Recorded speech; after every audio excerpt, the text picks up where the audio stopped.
Welcome to rhythm of learning.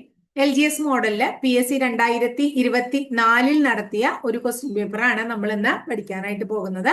ക്ലാസ്സിലേക്ക് കടക്കാം കേട്ടോ. ചമ്പാരൻ സത്യാഗ്രഹം നടന്ന വർഷം എന്നാണ്? 1917.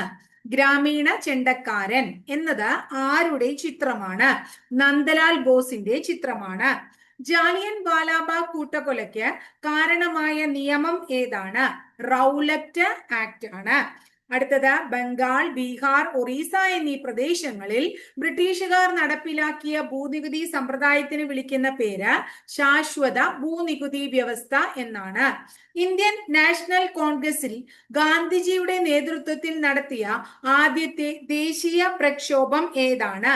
നിസ്സഹകരണ സമരമാണ്. അടുത്തത്, ക്യാപ്റ്റൻ ലക്ഷ്മിയുമായി ബന്ധപ്പെട്ടിരിക്കുന്ന സംഘടന ഏതാണ്? ഇന്ത്യൻ നാഷണൽ ആർമിയാണ്. കുളച്ചൽ യുദ്ധവുമായി ബന്ധപ്പെട്ടിരിക്കുന്നത് ആരാണ്? മാർത്താണ്ഡവർമ്മയാണ് കുളച്ചൽ യുദ്ധവുമായി ബന്ധപ്പെട്ടിരിക്കുന്നത്. അടുത്ത ചോദ്യം എന്താണ്? അടുത്തത് 8ാമത്തെ ചോദ്യമാണ് അല്ലെ. ഏതാണ് 8ാമത്തെ ചോദ്യം? തന്നിരിക്കുന്നത് എന്താണ്? ബ്രിട്ടീഷുകാർക്കെതിരെ ചെറുത്തുനിൽപ്പിന് പഴശ്ശിരാജ നേതൃത്വം നൽകിയ സ്ഥലം എവിടെയാണ്? എവിടെയാണ് പഴശ്ശിരാജ ബ്രിട്ടീഷുകാർക്കെതിരെയുള്ള ചെറുത്തുനിൽപ്പിന് പഴശ്ശിരാജ നേതൃത്വം നൽകിയത്? കൊച്ചിയിലാണോ? പഴശ്ശി വിപ്ലവങ്ങൾ, എത്ര പഴശ്ശി വിപ്ലവങ്ങളുണ്ട്? 1ാം പഴശ്ശി വിപ്ലവം, 2ാം പഴശ്ശി വിപ്ലവം, 3ാം പഴശ്ശി വിപ്ലവം എന്ന് പറഞ്ഞു. അപ്പൊ വയനാടാണ് മെയിൻ ആയിട്ടുള്ള ഏരിയ എന്ന് നമ്മൾ അന്ന് പഠിച്ചിട്ടുണ്ടായി. അപ്പൊ അത് നിൽക്കുന്നത് ഏത് ഭാഗത്താ? മലബാർ ഭാഗത്തല്ലേ. അടുത്ത, വൈകുണ്ഠ സ്വാമികൾ ഏത് പ്രസ്ഥാനവുമായിട്ടാണ് ബന്ധപ്പെട്ടിരിക്കണേ? സമത്വ സമാജമാണ് വൈകുണ്ഠ സ്വാമികൾ. അടുത്ത ചോദ്യം എന്താണ്? വൈക്കം സത്യാഗ്രഹത്തിന് അനുഭാവം പ്രകടിപ്പിച്ചുകൊണ്ട് സവർണ ജാഥ സംഘടിപ്പിച്ചത് ആരാണ്? മന്നത്ത് പത്മനാഭനാണ് സവർണ ജാഥ സംഘടിപ്പിച്ചത്. ഏത് സന്ധി പ്രകാരമാണ് മലബാർ ബ്രിട്ടീഷുകാർക്ക് ലഭിക്കാൻ കാരണമായത്? ശ്രീരംഗപട്ടണം സന്ധിയാണ്. രാജ്യസഭയുടെ അധ്യക്ഷൻ ആരാണ്? ഉപരാഷ്ട്രപതിയാണ്. ഇന്ത്യയുടെ നിയമനിർമ്മാണ സഭയുടെ പേര് എന്താണ്? പാർലമെന്റ് എന്നാണ്. രാജ്യസഭാ അംഗങ്ങളുടെ കാലയളവ് എത്ര വർഷമാണ്? 6 വർഷമാണ്. ഇന്ത്യൻ ഭരണഘടനയുടെ ശില്പി എന്നറിയപ്പെടുന്നത് ആരെയാണ്? Doctor BR അംബേദ്കറെയാണ്. 2024 ഒളിമ്പിക്സ് നടന്നത് എവിടെയാണ്?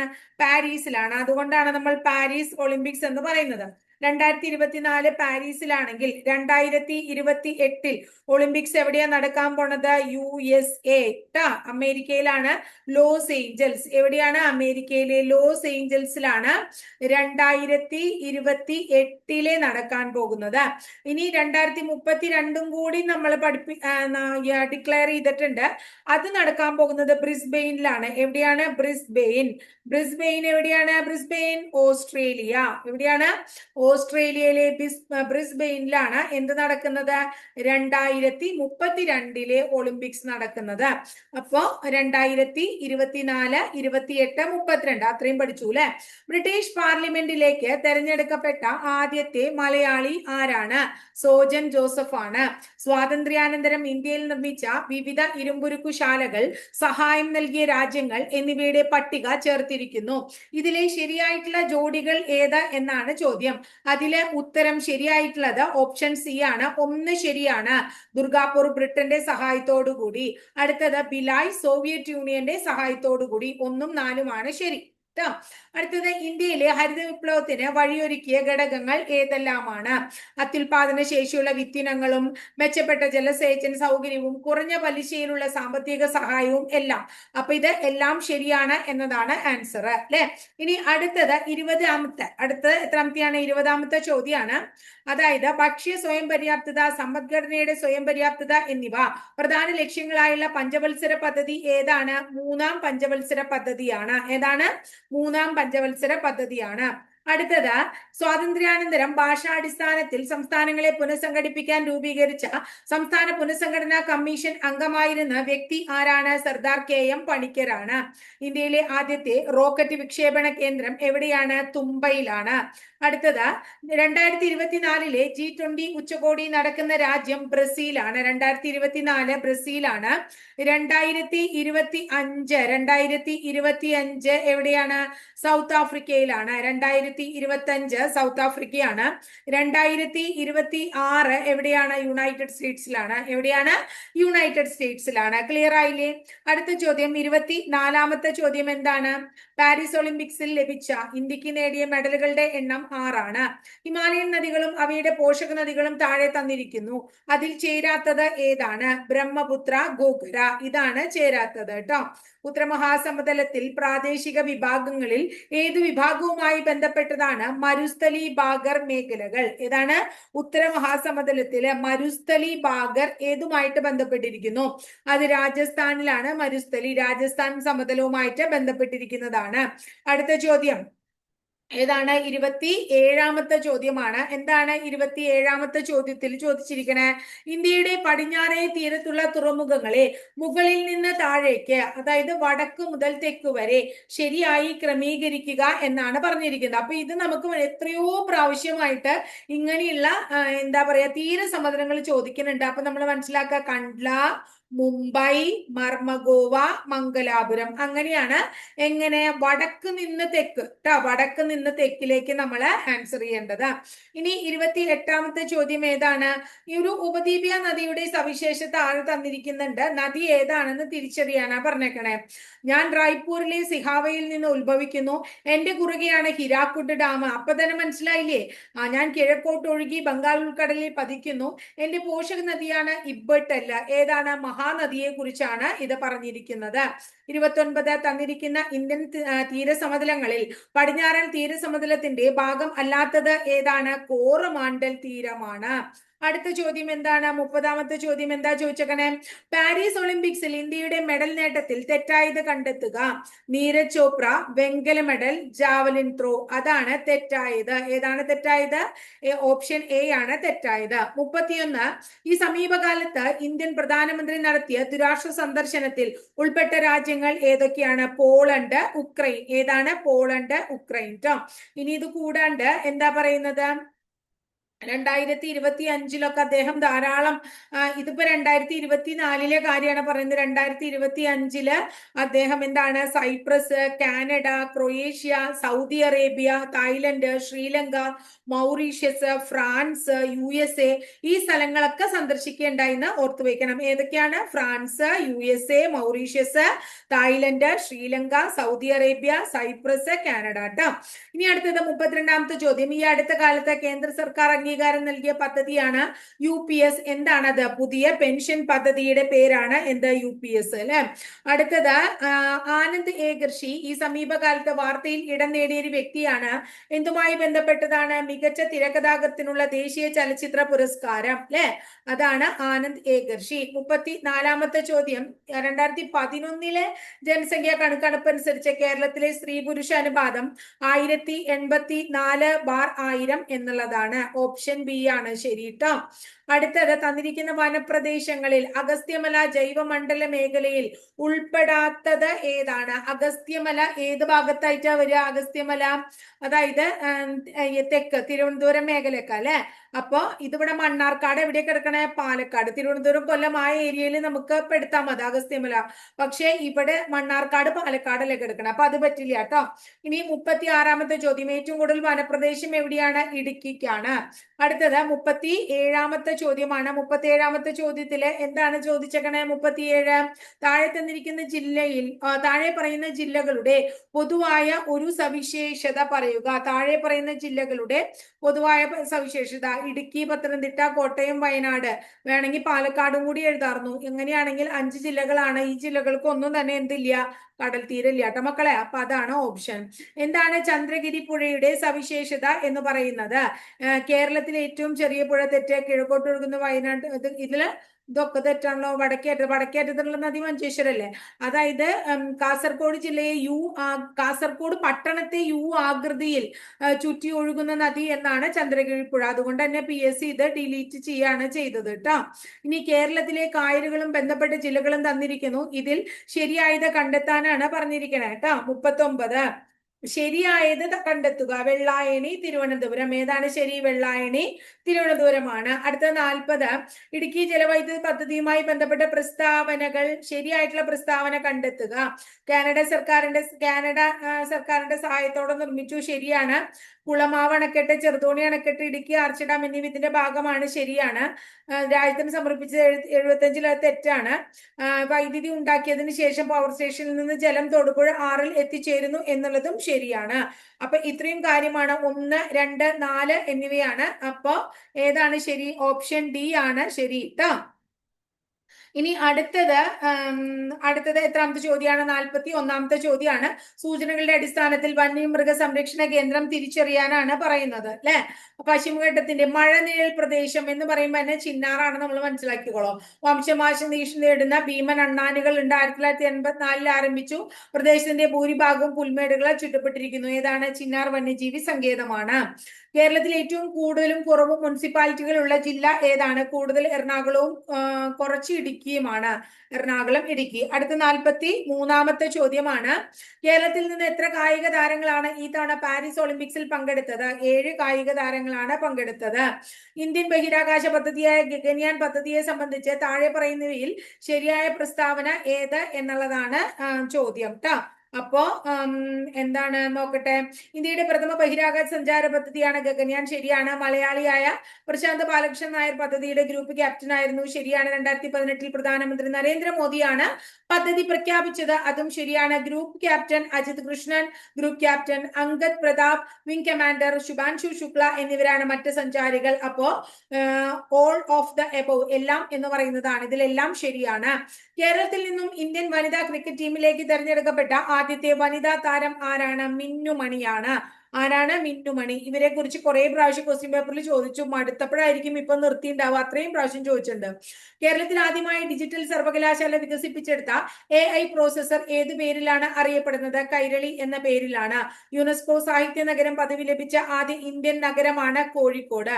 ഏത് കായിക ഇനവുമായി ബന്ധപ്പെട്ടതാണ്? ഏത് കായിക ഇനവുമായി ബന്ധപ്പെട്ട നിയമമാണ് ഡക്വർത്ത് ലൂയിസ് മഴ നിയമം എന്ന് പറയുന്നത്? ക്രിക്കറ്റുമായിട്ട് ബന്ധപ്പെട്ടതാണ്. അടുത്തത് വിദ്യാർത്ഥികളുമായി റിലേറ്റഡ് ആയിട്ടുള്ളതാണ്. വിദ്യാർത്ഥികൾക്ക് സുരക്ഷിത യാത്ര ഉറപ്പാക്കാൻ സ്കൂൾ ബസ്സിലെ GPS അധിഷ്ഠിത മൊബൈൽ ആപ്ലിക്കേഷന്റെ പേര് വിദ്യാവാഹിനി ആപ്പ് എന്നാണ് ട്ടോ. അടുത്ത ചോദ്യം എന്താണ്? തിരുവനന്തപുരം ജില്ലയിലെ പാറാട്ടുകോണം എന്ന സ്ഥലത്ത് സ്ഥിതി ചെയ്യുന്ന മണ്ണ് മ്യൂസിയത്തെ സംബന്ധിച്ച് താഴെ തന്നിരിക്കുന്നവയിൽ ശരിയായ പ്രസ്താവന ഏതാണ്? ലോകത്തിലെ ഏറ്റവും വലിയ മണ്ണ് മ്യൂസിയമാണ്. അതുപോലെ തന്നെ അന്താരാഷ്ട്ര നിലവാരത്തിൽ സ്ഥാപിതമായ ഇന്ത്യയിലെ 2ാമത്തെ മണ്ണ് മ്യൂസിയമാണ്. തെറ്റാണ്. കേരള ഗവൺമെന്റിന്റെ soil survey and conservation department ആണ് മ്യൂസിയം സ്ഥാപിച്ചത്. അത് ശരിയാണ്. 2014 ജാനുവരി 1 ഉദ്ഘാടനം ചെയ്തു. അതും ശരിയാണ്. അപ്പൊ ശരിയായ പ്രസ്താവന 1, 3, 4 അടുത്ത ചോദ്യം എന്താണ്? കേരളത്തിലെ ഭിന്നശേഷിക്കാർക്ക് ഏകീകൃതമായ തിരിച്ചറിയൽ രേഖ ഉണ്ടാക്കുന്നതിന്റെ ഭാഗമായി നടത്തപ്പെടുന്ന പ്രചരണ പരിപാടി അറിയപ്പെടുന്ന പേര് എന്താണ്? കൺമുദ്ര എന്ന പേരിലാണ് അറിയപ്പെടുന്നത്. 52ാമത്തെ ചോദ്യം, സത്യം ശിവം സുന്ദരം എന്നത് ഏത് സ്ഥാപനത്തിന്റെ ആപ്തവാക്യമാണ്? ദൂരദർശന്റെ ആപ്തവാക്യമാണ് ട്ടോ. അടുത്തത്, ജനന സമയത്ത് മനുഷ്യരീരത്തിൽ 300 എല്ലുകൾ ഉണ്ടെങ്കിലും ഇവ പലതും തമ്മിൽ യോജിച്ച് പ്രായപൂർത്തിയാകുമ്പോൾ ആകെ എല്ലുകളുടെ എണ്ണത്തിൽ കുറവുണ്ടാകുന്നു. ഈ പ്രസ്താവനയുടെ അടിസ്ഥാനത്തിൽ താഴെ പറയുന്നവയിൽ ശരിയായ ജോഡി 300, 206 എന്നുള്ളതാണ്. ഇനി അടുത്തത് 54ാമത്തെ ചോദ്യം, മോണയ്ക്ക് ആരോഗ്യക്കുറവുള്ള ഒരാൾ ചൂടെ തന്നിരിക്കുന്ന ഭക്ഷണ ഇനങ്ങളിൽ ഏതെല്ലാമാണ് ഉപയോഗിക്കേണ്ടത്? ഏതെല്ലാം ഭക്ഷണ ഇനങ്ങൾ ഉപയോഗിക്കണം? ഏതെല്ലാമാണ്? അതായത് നെല്ലിക്ക ഉപയോഗിക്കണം, അതുപോലെ തന്നെ മുരിങ്ങയില ഉപയോഗിക്കണം. എന്താണ്? നെല്ലിക്കയും 1, 3 ഇനങ്ങൾ, അത് നെല്ലിക്കയും മുരിങ്ങയിലയും ഉപയോഗിക്കണം. 55, അതായത് ലോല പയറാണ്, ഹ്രസ്വ നെല്ലാണ്, സൽകീർത്തി വെണ്ടയാണ്. അങ്ങനെയാച്ച ചന്ദ്രശേഖര ഏതാണ്? തെങ്ങാണ്. ക്വസ്റ്റ്യൻ പേപ്പറിൽ നമ്മൾ പഠിച്ചു വെച്ചതാണ്. ചന്ദ്രശേഖര തെങ്ങാണ്.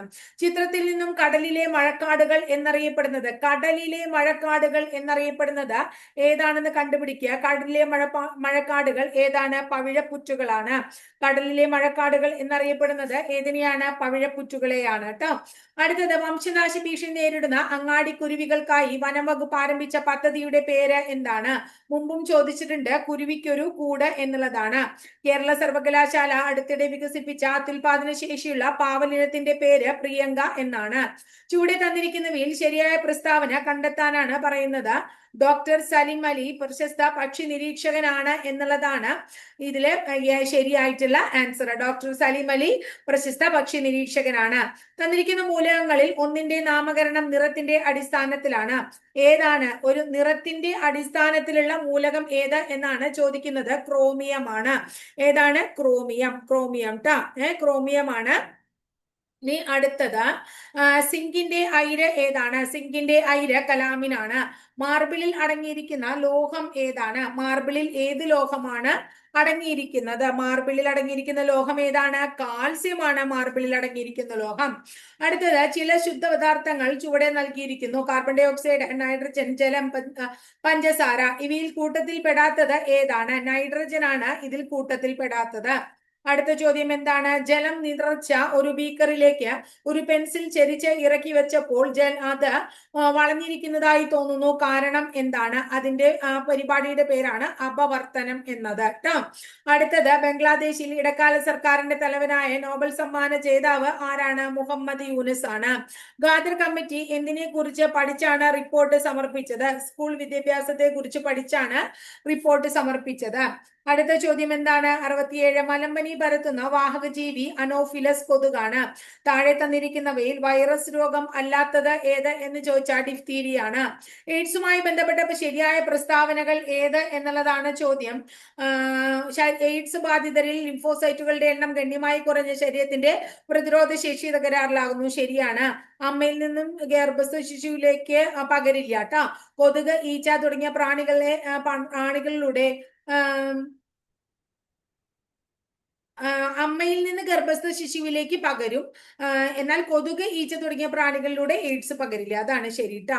അമ്മയിൽ നിന്ന് കുട്ടിയിലേക്ക് പകരും. നമ്മൾ കേട്ടിട്ടില്ലേ അത്? അതായത് ഗർഭിണിയായിട്ടുള്ള സ്ത്രീയിൽ നിന്ന് കുട്ടിക്ക് പ്രസവം കഴിഞ്ഞു വരുന്ന കുട്ടിയിലേക്ക് രോഗം പകരാനുള്ള സാധ്യതയുണ്ട്. ഇനി ശരീര നിർമ്മിതിക്ക് 70ാമത്തെ ചോദ്യം എന്താണ്? ശരീര നിർമ്മിതിക്കും വളർച്ചയ്ക്കും ആവശ്യമായ പ്രധാന ആഹാര ഘടകം അത് നമുക്ക് അറിഞ്ഞൂടെ? മാംസ്യമാണ്. ജീവകങ്ങളും അപര്യാപ്ത രോഗങ്ങളും നൽകിയിരിക്കുന്നു. ഇവയിൽ ശരിയായിട്ടുള്ള ജോഡി ഏതാണ്? വൈറ്റമിൻ സി, സ്കർവി അല്ലെ ശരിയായിട്ടുള്ളത്. 2024 ലോക ആരോഗ്യ ദിന പ്രമേയം എന്താണ്? എന്താണ്? എന്റെ ആരോഗ്യം എന്റെ അവകാശം എന്നതാണ് 2024. അപ്പൊ അറിയണം എന്നുള്ളവര് എഴുതി വെക്കുക. 2025 ചോദിച്ചു കഴിഞ്ഞാലോ 25 എന്താണെന്ന് വെച്ചിട്ടുണ്ടെങ്കിൽ ഇങ്ങനെയാണ്: ആരോഗ്യകരമായ തുടക്കങ്ങൾ. ആരോഗ്യകരമായ തുടക്കങ്ങൾ ട്ടോ. ആരോഗ്യകരമായ തുടക്കങ്ങൾ. പ്രതീക്ഷയുള്ള ഭാവികൾ. പ്രതീക്ഷയുള്ള ഭാവികൾ. ഇതാണ് 2025 ലോകാരോഗ്യ ദിനത്തിന്റെ പ്രമേയം. എന്നാൽ 2026 ലോകാരോഗ്യ ദിനത്തിന്റെ പ്രമേയം എന്താണ്? ആരോഗ്യത്തിനു വേണ്ടി. എന്താണ്? ആരോഗ്യത്തിനു വേണ്ടി ഒന്നിച്ച്. ആരോഗ്യത്തിനു വേണ്ടി ഒന്നിച്ച് അണിനിരക്കാം. ആരോഗ്യത്തിനു വേണ്ടി ഒന്നിച്ച് അണിനിരക്കാം. ശാസ്ത്രത്തോടൊപ്പം. ശാസ്ത്രത്തോടൊപ്പം. ഇതാണ് എന്ത്? 2024 ലോകാരോഗ്യ ദിന പ്രമേയം. ഇനി അടുത്തത് 73ാമത്തെ ചോദ്യം എന്താണ് കൊടുത്തിരിക്കുന്നത്? 73 മസ്തിഷ്കത്തിലെ രക്തക്കുഴലുകൾ പൊട്ടുന്ന അവസ്ഥയ്ക്ക് വിളിക്കുന്ന പേര് പക്ഷാഘാതം എന്നാണ്. അടുത്ത ചോദ്യം താഴെ കൊടുത്തിരിക്കുന്നവയിൽ പ്രമേഹത്തിന്റെ ലക്ഷണങ്ങൾ എന്തെല്ലാം? വർദ്ധിച്ച വിശപ്പ്, ദാഹം, കൂടെ മൂത്രമൊഴിക്കുക, ക്ഷീണം, ഇതൊക്കെ തന്നെ അല്ല. അതുപോലെ തന്നെ മങ്ങിയ കാഴ്ച എല്ലാം തന്നെ എന്താണ്? നമ്മുടെ പ്രമേഹത്തിന്റെ ലക്ഷണങ്ങളാണ്. അടിസ്ഥാന സൗകര്യങ്ങളും സേവനങ്ങളും മെച്ചപ്പെടുത്തുന്നതിലൂടെ സർക്കാർ ആശുപത്രികളെ രോഗി സൗഹൃദമാക്കുക എന്ന ലക്ഷ്യത്തോടെ രൂപകൽപ്പന ചെയ്ത പദ്ധതിക്ക് വിളിക്കുന്ന പേര് ആർദ്രം മിഷൻ എന്നാണ്. അടുത്ത ചോദ്യം എന്താണ്? മാനസിക രോഗം ഭേദമായിട്ടും ആരും ശുശ്രൂഷിക്കാനില്ലാതെ നിരാലംബരായി കഴിയുന്നവർക്കുള്ള കേരള സർക്കാർ സ്ഥാപനത്തിന്റെ പേര് എന്താണ്? എന്താണത്? ആശാഭവൻ എന്നാണ്. അടുത്ത കേന്ദ്ര ആരോഗ്യ കുടുംബക്ഷേമ വകുപ്പ് മന്ത്രി ആരാണ്? ജഗത് പ്രകാശ് നാഡ. ആരാണ്? ജഗത് പ്രകാശ് നാഡ. ഇനി അടുത്ത ചോദ്യം എന്താണ്? എത്രാമത്തെ ചോദ്യമാണ് അടുത്തത്? 78ാമത്തെ ചോദ്യമാണ്. 78ാമത്തെ ചോദ്യം, കാസനൂർ ഫോറസ്റ്റ് ഡിസീസ് എന്നറിയപ്പെടുന്ന രോഗം ഏതാണ്? കുരങ്ങുപനിയാണ് അങ്ങനെ അറിയപ്പെടുന്നത്. 79 എന്താണ്? 2023 വൈദ്യശാസ്ത്ര നോബൽ സമ്മാനം നേടിയത് കാറ്റ്ലിൻ കാരിക്കോ, ഡ്രൂ വെയ്സ്മാൻ തുടങ്ങിയവരാണ്. ഇന്ത്യ തദ്ദേശീയമായി വികസിപ്പിച്ച ഹെപ്പറ്റൈറ്റിസ് എ വാക്സിന്റെ പേര് എന്താണ്? ഹാവ് യു ഷൂർ എന്നാണ്. എന്താണ്? ഹാവ് യു ഷൂർ ട്ടോ. നമ്മള് 22 ക്വസ്റ്റ്യൻ പേപ്പർ പഠിച്ചു. ഇനി ശരിക്കും ഒരാഴ്ച അല്ലെങ്കിൽ 8 ദിവസം എന്ന് പറയാം അല്ലെ. ഒരാഴ്ചയുണ്ട്, ഒരു ദിവസം കൂടി ഉണ്ട്. അപ്പൊ ഇങ്ങനെ 8 ദിവസം കൊണ്ട് നമ്മള് 30 ക്വസ്റ്റ്യൻ പേപ്പർ പഠിക്കും. എല്ലാം ഭംഗിയായിട്ട് പഠിച്ചു വെക്കുക. ഇതിൽ നിന്ന് ഉറപ്പായിട്ടും ഒരു 60ഓളം ക്വസ്റ്റ്യന് നിങ്ങൾക്ക് ഉറപ്പായിട്ടും PSC പരീക്ഷയ്ക്ക് ഇതേ ചോദ്യം തന്നെ വരും. ഉറപ്പാണ് അത്. അതിനു വേണ്ടിയിട്ടുള്ള നല്ലതായിട്ടുള്ള പഠനം നിങ്ങൾ നടത്തി മുന്നോട്ട് പോവാട്ടോ.